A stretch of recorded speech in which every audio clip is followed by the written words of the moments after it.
اللہ کی شان ہے کہ وہ اپنے بندوں کے اندر سب کو سنگریزوں کی طرح نہیں بناتا.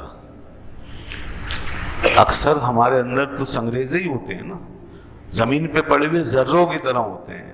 جو ہم جیسے انسان ہیں عام، تو سب اس طرح نہیں ہوتے، بلکہ ان میں کسی کو اللہ عزت دیتا ہے، علم دیتا ہے، معرفت دیتا ہے، تو انہیں آسمانوں پہ چمکنے والے ستاروں کی طرح کر دیتا ہے.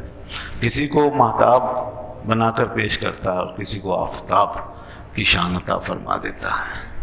کسی کو ایک منبع سے چشمہ بنا دیتا ہے روشنی کا، اور کسی کو اس منبع سے چشمہ سے نور اخذ کرنے والا بنا دیتا ہے، پوری طرح اس سے مستفیض ہونے والا، اس سے روشنی حاصل کرنے والا. تو روشنی لینے والے مختلف ہیں.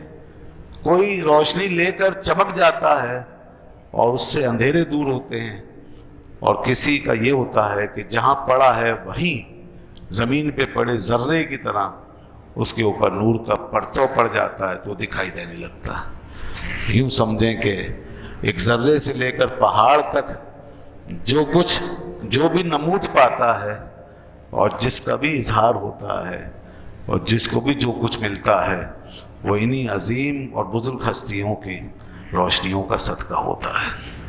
چمک تو اس سے پاتے ہیں سب پانے والے، میرا دل بھی چمکا دے چمکانے والے.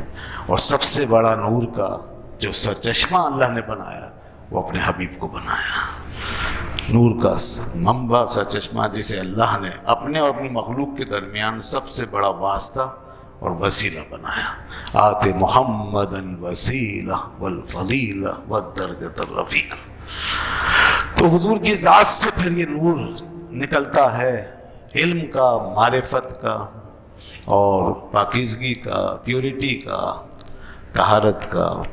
یہ نور پھر پھیلتا اور اس میں امت میں بڑے بڑے لوگ اس نور سے روشن اور منور ہو کر ہمارے سامنے آتے ہیں.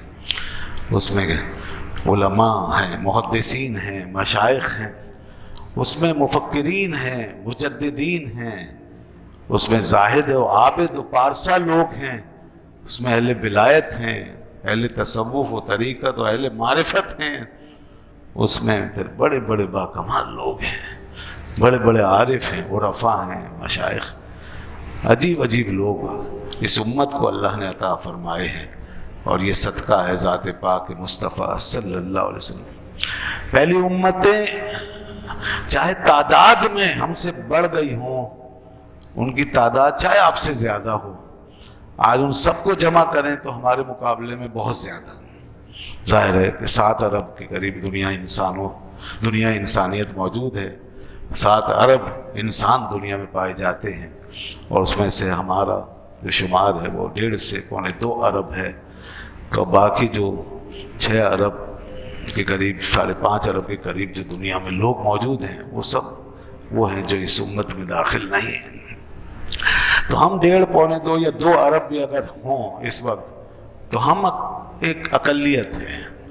اور پھر اگر انڈیویجولی اگر بعض امتوں سے ہمارا کمپیریزن ہو تو وہ بھی ہم سے زیادہ نکل آئیں گے. جیسے اس وقت عیسائی دنیا میں سب سے زیادہ ہیں، تو اس طرح عیسائیوں کی تعداد اگر زیادہ بھی ہو یا ساری امتیں قومیں مل کر بھی ہم سے زیادہ ہوں، تو بھی اس امت کے حوالے سے یہ بات جو ہے ہمیں بڑا وزن عطا کر دیتی ہے کہ کوانٹٹی کی کوئی حیثیت نہیں، کوالٹی کے اعتبار سے دیکھا جائے گا تو اس امت کے اندر ایک ایک آدمی، ایک ایک شخصیت ایسی پیدا ہو چکی ہے، اور قیامت تک آتے رہیں گے ایسے لوگ کہ جو پوری انسانیت کے ماتھے کا جھومر بننے کے قابل، جس پر انسانیت فخر کر سکتی ہے، اور جو ساری انسانیت کے مقابلے میں اپنا وزن رکھتے ہیں.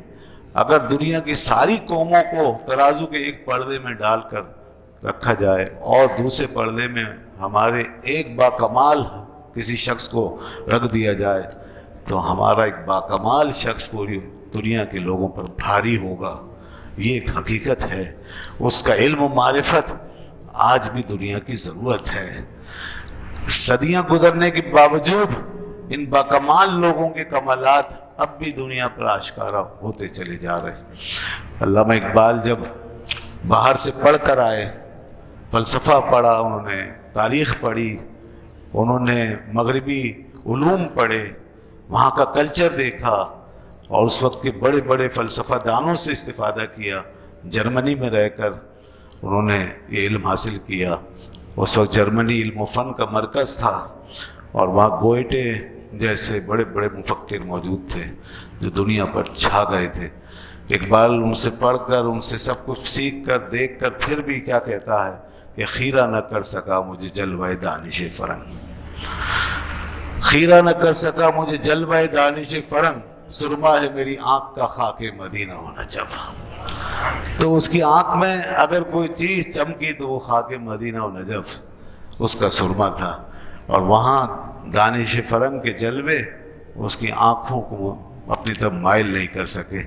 وہ اقبال کے لیے ان کی آنکھ کی روشنی اور دل کا سکون نہیں بن سکے، تو سب کچھ چھوڑ کے وہ یہاں آ گئے اور یہیں دل لگایا، اور پھر انہی بزرگوں اور اسلاف کے ساتھ انہوں نے ان کی یادوں میں، ان کی باتوں میں اپنی زندگی گزاری۔